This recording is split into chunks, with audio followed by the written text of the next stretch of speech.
Lazio-Inter 3-1, Milan-Inter 3-2, Udinese-Inter 3-1, Inter-Roma 1-2, Juventus-Inter 2-0, Inter-Empoli 0-1, Bologna-Inter 1-0, Spezia-Inter 2-1, Inter-Juventus 0-1 e purtroppo anche Inter-Fiorentina 0-1. Fa abbastanza impressione leggerle tutte di fila. Sono le 10 sconfitte in 28 partite dell'Inter di questa stagione, a cui volendo potremmo anche aggiungere le 2 contro il Bayern in Champions League. Già qui potrei interrompere il nostro contenuto di oggi, salutarvi e darvi appuntamento a domani, sarebbe già più che sufficiente, però qualcosa dobbiamo dire di quello che è successo ieri, anche se la cosa particolare e quasi disarmante è che quello che si può dire a livello tecnico-tattico dalla partita di ieri è lo stesso che avremmo potuto dire per esempio dopo la Spezia, l'ultima che mi viene in mente, ma non solo, in parte forse anche dopo Inter-Roma.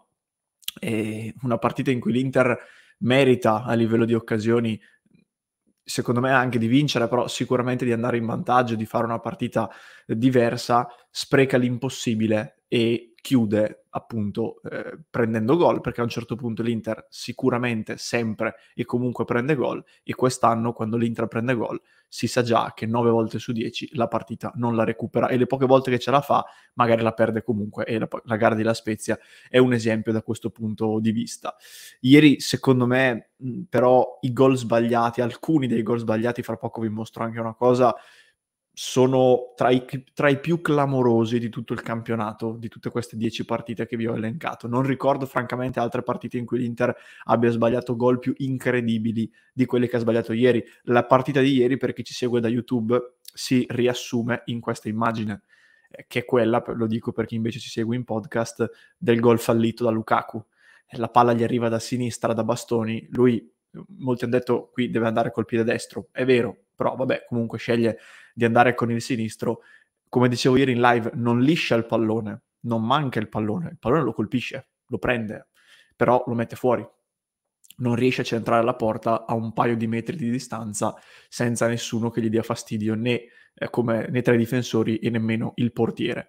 Questo gol, che è ovviamente il più clamoroso della partita, che si aggiunge ad altre 2 occasioni fallite dallo stesso Lukaku, in un caso ricevendo un passaggio di Dumfries non arriva ad appoggiare in rete sul pallone, e in un altro caso, sempre da Dumfries, stoppa un pallone, salta 2 uomini della Fiorentina, cioè li evita diciamo con una finta di tiro, non riesce poi a evitare il terzo e va addirittura poi a infastidire Mkhitaryan, che poteva calciare arrivando a rimorchio e magari avrebbe trovato il gol. Lo stesso Mkhitaryan che poi nel primo tempo fa un'azione clamorosa saltando 2 avversari, Igor addirittura lo salta 2 volte perché poi lo evita anche in area di rigore, e poi sceglie di non passarla a Lukaku e di calciare diciamo di per suo conto, colpisce Terracciano, poi prova anche una rovesciata che non gli riesce. Dumfries nella ripresa riceve un pallone, va uno contro il portiere, si coordina, fa per calciare col piattone destro e colpisce la palla coi tacchetti e cade a terra senza che il tiro riesca,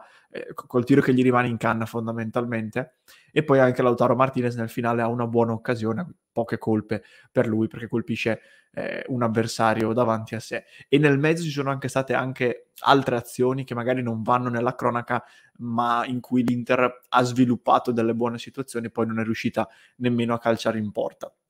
Dall'altra parte la Fiorentina ha un'occasione importantissima con Iconé che liscia a porta praticamente vuota nel primo tempo, un'altra prima di questa dove Onana è molto bravo a fare una doppia respinta, e poi il gol di Bonaventura che anticipa Bastoni, che è in una marcatura abbastanza allegra da quel punto di vista, e colpisce l'Inter.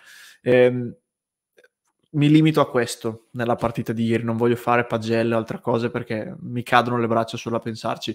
Ehm, Inzaghi ormai è fuori, mi pare piuttosto evidente, anche se dovesse fare chissà che percorsi incredibili in Coppa Italia e in Champions League. 10 sconfitte in campionato, se alleni l'Inter, non sono accettabili, anche se io ripeto da tempo, ehm, non credo che Inzaghi sia il principale responsabile, di sicuro non è l'unico, perché quando dei problemi sono così radicati e si palesano con così tanta frequenza, non può esserci un responsabile singolo, che sia il tecnico, che sia un giocatore, che sia chiunque altro. però è evidente appunto che essendo lui il responsabile del progetto tecnico, 10 sconfitte, 12 considerata la Champions, che rischiano di arrivare anche più ad aumentare, visto il calendario che ha l'Inter da qui in avanti, non sono accettabili, molto semplicemente. Risultati che simulano quelli dell'annata famosa di De Boer, Pioli e Vecchi, in cui l'Inter arrivò, se non sbaglio, settima, ottava, adesso non ricordo, settima credo, e fu proprio in quell'annata che l'Inter fece l'ultima serie di 3 sconfitte consecutive in campionato, cosa che invece abbiamo centrato perdendo ieri contro la Fiorentina. Peraltro 4 delle ultime 5 sono anche state perse, perché prima di Inter-Lecce c'è stata anche Inter-Bologna, altra sconfitta. L'altra cosa inaccettabile dal mio punto di vista sono le dichiarazioni, perché ieri Simone Inzaghi ai microfoni dice che se Lukaku avesse fatto gol staremmo parlando di un'altra prestazione, tutte cose che nei fatti sono anche vere, perché se l'Inter va in vantaggio in una delle 5.000 occasioni che ha, magari questa partita non la perde, ma non è il momento di dirlo. Cioè, ci sono delle cose che, anche se vere, vanno dette solo in determinati momenti, non si possono dire sempre, che è lo stesso discorso che facevo quando dicevo che Marotta dovrebbe evitare di dire che i problemi li devono risolvere quelli che stanno ad Appiano, perché poi è vero nei fatti, non è che è lui che decide gli accorgimenti tattici, ma in certi momenti certe cose non si devono dire, per come la vedo io, in pubblico. E questo lo stesso vale per quello che ha detto ieri Inzaghi, dichiarazioni che peraltro dalla bocca di Simone Inzaghi sono praticamente arrivate sempre, perché io sono andato a recuperare l'intervista partita di Lazio-Inter, prima sconfitta stagionale, e anche lì disse se Dumfries avesse fatto gol ci sarebbe stata un'altra partita. Se però questa cosa succede così spesso, mister, forse c'è qualche problema e non è sufficiente essere sconsolati e dire questa cosa. Comunque, ripeto, è fuori il mister, mi sembra abbastanza chiaro, ma lo sa anche lui, molto, in maniera abbastanza inequivocabile. La cosa che però deve essere chiara, non tanto al mister che secondo me lo sa, ma soprattutto a quelli che vanno in campo, ai calciatori, è che non si può non arrivare almeno quarti. Non si può non arrivare almeno quarti, altro che rinnovi, altro che aumenti dello stipendio e pretese sulla base di non si sa bene che cosa. L'Inter partiva per competere per lo scudetto con una rosa che secondo me se fosse riuscita a competere per lo scudetto avrebbe fatto, non dico un miracolo, ma sarebbe andata oltre le sue potenzialità, a maggior ragione avendo perso per tutto il primo pezzo di stagione Brozovic e Lukaku. Di certo, per quanto incompleta, per quanto mancante in certe caratteristiche, l'Inter di oggi non è una squadra che può arrivare quinta e che può arrivare dietro a certe altre sue concorrenti.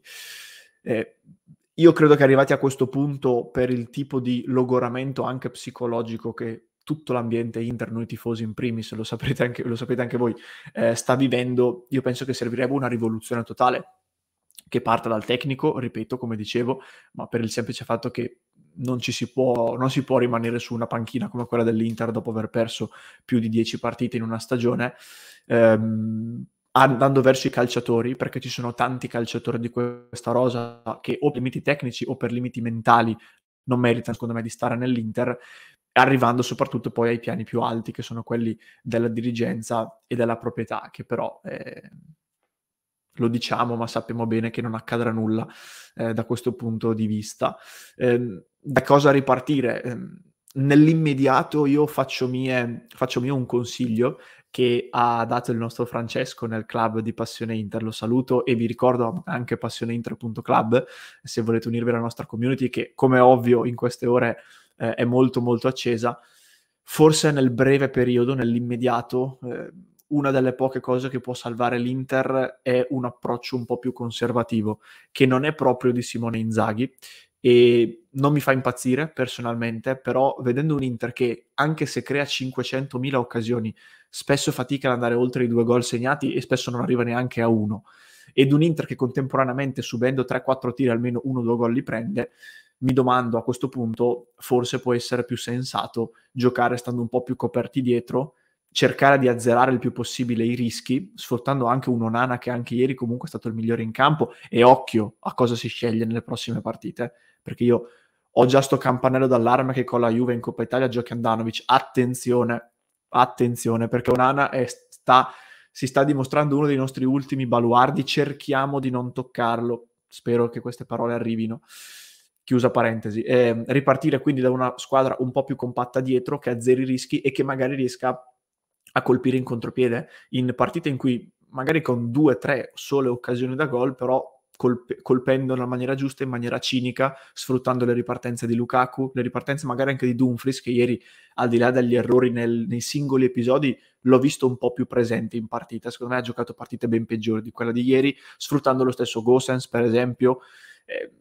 È l'unica cosa che mi viene da pensare, perché per come vedo l'Inter oggi, sì, si può andare avanti così, arriverà la partita in cui vinci 4-0, perché è normale, non puoi fare tutte le partite a creare così tanto e a non segnare mai, ma questo non sarà la risoluzione di tutti i mali, perché poi ricadremo nell'errore e nella partita dove invece non vinci, magari finisce come ieri. Nel medio-lungo periodo, quindi nella prossima stagione, al netto del fatto che arrivare quarti o quinti fa tutta la differenza del mondo, io inizierei a ricalcolare, a riconsiderare il peso e la valutazione che si è data soprattutto a livello mentale e di status più che tecnico, la valutazione che si è data di alcuni giocatori di questa rosa, anche tra quelli che hanno vinto negli anni scorsi, non per forza tra quelli che sono arrivati da poco, e cercherei di ripartire da quei calciatori che anche a parole, ma a parole le parole per alcuni di questi hanno fatto comunque eco in campo, hanno dimostrato maturità, hanno dimostrato soprattutto responsabilità.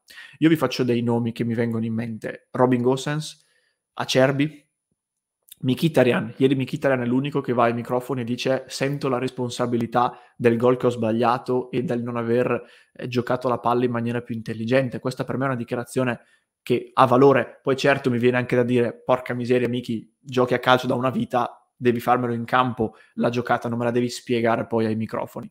Però queste cose capitano e comunque apprezzo che si dica questo. E poi ripartirei anche, e questo anche già nell'immediato, quindi collego le due cose, da alcuni giocatori che anche ieri poi hanno dimostrato di esserci. E qui torno in parte alle responsabilità del mister. Ieri giocano Aslani e Bellanova ad un certo punto. Aslani continua a dimostrare personalità, voglia di prendersi dei rischi e di non nascondersi dietro le difficoltà di un San Siro che freme e di una partita che sta finendo male. Chiede il pallone, lo gioca. È un ragazzo che vale. Puntiamo su questi ragazzi che ne abbiamo bisogno come l'aria. Puntiamo su Aslani e puntiamo su Bellanova. Ieri Bellanova rientra in campo dopo un periodo in cui non ha giocato praticamente mai, viene messo a sinistra, quindi nemmeno sul suo piede, ed è l'unico che in un paio di azioni dà due fiammate, supera l'uomo. C'è un'azione in cui a un certo punto accelera, ne brucia uno, poi rientra sul destro, si prende un fallo, evitando anche il secondo. Perché non puntiamo su questi ragazzi, Dio mio? Perché? Che ci stanno facendo vedere che non sono i salvatori della patria, perché non è che se domani giocano titolari tu batti il Benfica 3-0 e 3-0, non accadrà tutto questo. Però bisogna appigliarsi a qualcosa, bisogna cercare nel buio in cui siamo inseriti qualche barlume di luce, e secondo me Asllani e Bellanova possono esserlo in alcune situazioni. Puntiamoci, dimostriamo coraggio, dimostriamo voglia di pescare in tutta la rosa, Dio mio. Mi arrabbio perché sono cose evidenti agli occhi di tutti, l'abbiamo visto tutti, la vivacità diversa che erano dato questi due ragazzi. Puntiamoci, salviamo il salvabile, perché arrivare quinti, ragazzi, significa entrare in un tunnel, in un vicolo cieco, in un incubo, che magari per certi versi potrebbe anche velocizzare un cambio di mano al timone della proprietà. Io non lo so questo, però le prospettive poi sportive nel medio periodo, nella partita che tu ogni domenica vai a vedere da tifoso, saranno peggiori. Di questo ve lo posso assicurare. Quindi anche per chi magari sta pensando, dai, magari abbiamo quinti così Zhang se ne va. Magari se ne va davvero, anche se non lo so. Però attenzione, perché poi ogni domenica la devi vivere la stagione in cui vivi i frutti dell'essere arrivato quinto l'anno prima. Attenzione, io non me lo auguro, sinceramente. Poi vedremo quello che ne sarà e cosa eventualmente la nostra dirigenza, la nostra proprietà saprà fare per risolvere questa, che sarebbe sportivamente una catastrofe, anche rispetto a quelle che erano le prospettive di inizio stagione.